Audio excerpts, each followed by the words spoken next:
Okay, let's move on to 22. I headed straight to meet them.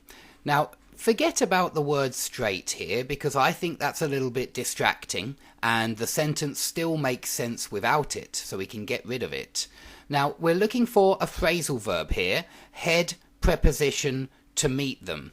And the phrasal verb is a very common one, especially when we change the word head for go, or in this case went, because it would be in the past tense, went or came to meet them. Now, there's only one preposition which works, and it's go over to, head over to, come over to, run over to, walk over to, drive over to. There are so many verbs we can use with this preposition over. And it's a phrasal verb of movement. It's in my phrasal verb lessons, certainly. So please watch those to brush up on your prepositions.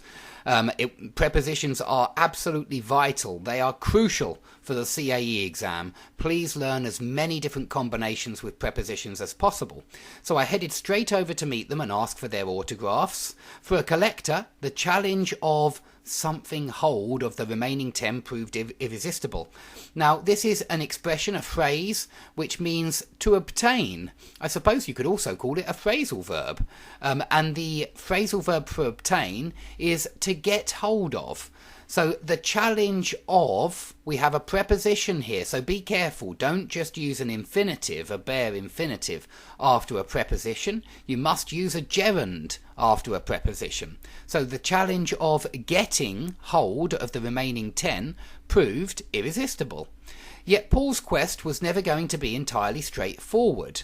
After, at that time, only 9 of the astronauts were still alive.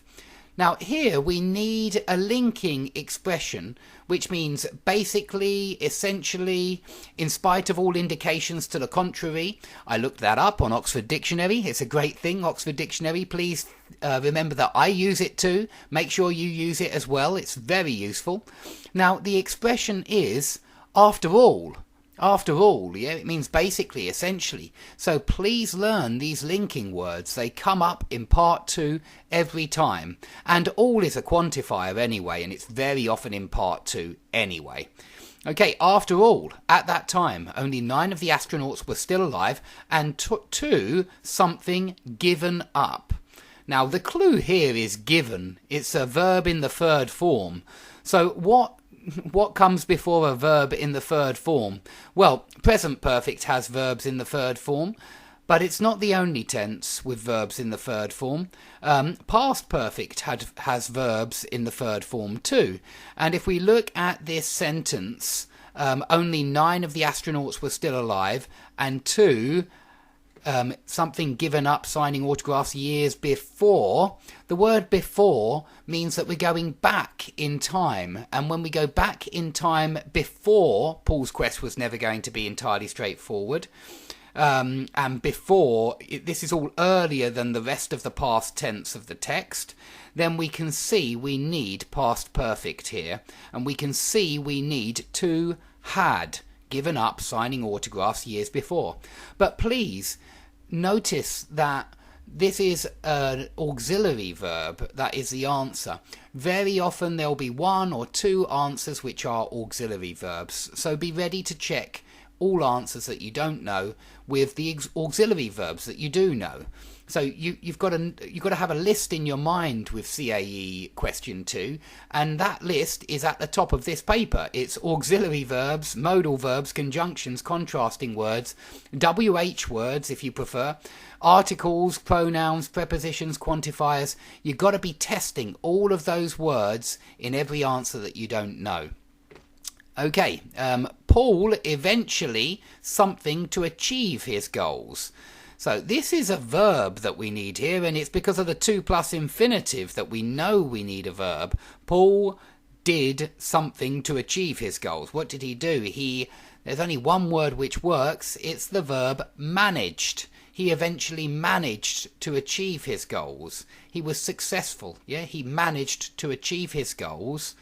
And then we've got a word in between commas, which is providing contrast to the Paul managed to achieve his goals, it's contrasting that with the previous sentence of Paul's quest was never going to be entirely straightforward. So we need a word of contrast here which comes between commas. And there are two possibilities here. You could use the word however between commas, and you could also use the word though between commas. So it's another contrasting linking word. They are so important on this part. Make sure you know them. As I said before, I have a lot of lessons on this theme. Please watch them if you're interested in brushing up on your linking words of contrast. So I think that's everything for this exam. For this part of the Use of English exam. If you have any questions, put them under the video. This part is a very difficult part. It's perhaps even the most difficult part, although there is another very difficult part. But please, any questions about the CAE Part 2, Question 2 of Use of English, put them under the video and I'll be delighted to answer them. Thanks for watching.